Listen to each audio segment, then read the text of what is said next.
Marvels and mysteries के आज के एपिसोड में हम आपको इतिहास में पहली बार समुद्र की सबसे ज्यादा गहराई में मौजूद कोरल रीफ्स की दुनिया का शानदार नजारा दिखाने जा रहे हैं। तो सबसे पहले चलते हैं फ्रेंच पोलिनेशिया में खूबसूरत ताहिती द्वीप के तट पर।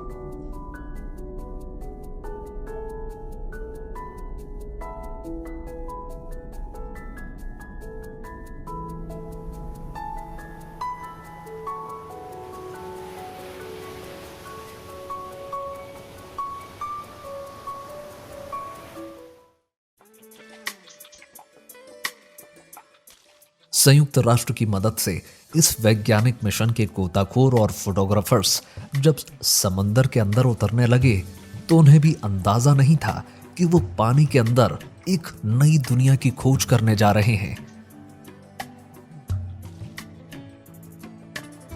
गोताखोर जब समुद्र के 30 से 65 मीटर तक की गहराई में पहुंचे तो वो दंग रह गए।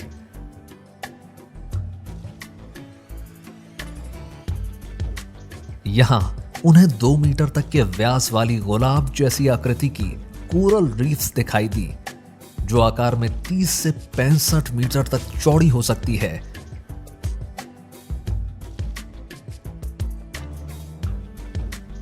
फ्रांस के फोटोग्राफर और वन ओशन अभियान के संस्थापक ने बताया कि इन विशाल सुंदर गुलाब प्रवाल भित्ति को देखना चमत्कारी अनुभव था।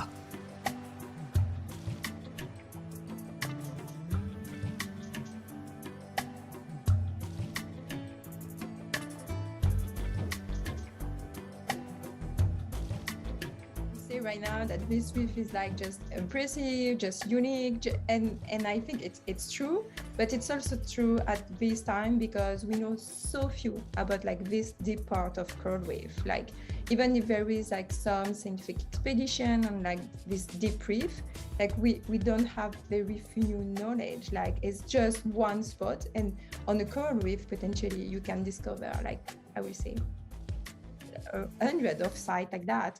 We just need to pursue that exploration in the deeper part of the reef. Tahiti तट के पास मिली कोरल रीफ्स यानी प्रवाल भित्तियां दुनिया की सबसे बड़ी भित्तियां हैं। यूनेस्को ने कहा कि यह खोज दर्शाती है कि अन्य बड़ी भित्तियां मौजूद हैं जो कि 30 मीटर से ज्यादा गहराई तक स्थित होंगी। सागर में इतने गहरे स्थान पर होने की वजह से इन भित्ति का पता चल पाना असाधारण बात है। माना जा रहा है कि इनकी गहराई ने ही इन्हें वैश्विक तापमान की वजह से होने वाली ब्लीचिंग से इसको बचा के रखा है।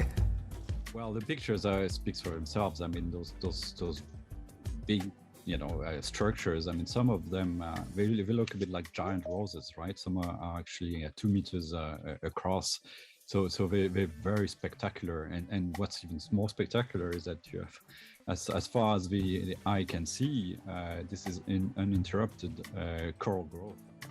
महासागर और समुद्र के भीतर की दुनिया के बारे में आज भी ज्यादा जानकारी हमारे पास उपलब्ध नहीं है। यूनेस्को की महानिदेशक ऑड्री अजूले ने बताया कि समुद्र तल के केवल 20% हिस्से के बारे में ही जानकारी जुटाई जा सकी है। उन्होंने कहा कि ताहिती में ये असाधारण खोज वैज्ञानिकों के अविश्वसनीय कार्यों को दर्शाती है, जिन्होंने गहराई में समाई दुनिया के प्रति हमारा ज्ञान और बढ़ा दिया है। One thing to remember, though, there are some people who think, oh, well, we found this reef in deep water, so we don't have to worry about coral reefs elsewhere. No, it's going to be subject to some of the same threats, and it's also different. It's lower diversity than the shallow reefs. It probably has different species of corals and fish than the shallow reefs.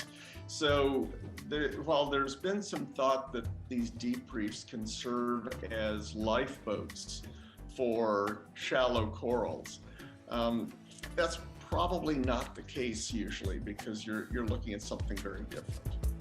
दुनिया भर की अधिकतर coral reefs लगभग 25 metre तक की गहराई पर स्थित हैं। इसलिए इस खोज को लेकर वैज्ञानिक ज्यादा उत्साहित हैं।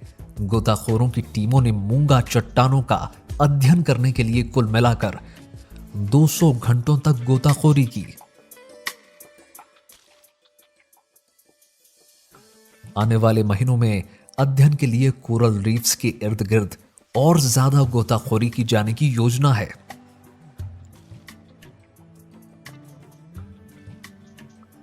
इस आकार की मूंगा चट्टानों को ढूंढ पाना काफी खास है। ये चट्टानें कई अन्य जीवों के लिए एक महत्वपूर्ण खाद्य स्रोत हैं और उनसे जैव विविधता पर शोध में भी मदद मिल सकती है। इन भित्तियों पर जीवन व्यतीत करने वाले जीव चिकित्सा संबंधी अनुसंधान में सहायक हो सकते हैं। साथ ही टिकाऊ विकास के नजरिए से तटीय क्षरण और सुनामी से बचाव करने में मदद कर सकती हैं। अभी तक बहुत कम वैज्ञानिक 30 मीटर से ज्यादा गहराई तक जाकर प्रवाल भित्तियों की स्थिति का पता लगाने, जांच और अध्ययन करने में सक्षम हो पाए हैं। मगर अब आधुनिकतम टेक्नोलॉजी के सहारे ज्यादा गहराई तक गोता लगाना संभव है, जिसके जरिए नई दुनिया का पता चल पाया है। हो सकता है कि आने वाले समय में हमें समुद्र के नीचे प्रकृति के ऐसे कई अजूबे और करिश्मे देखने को मिले।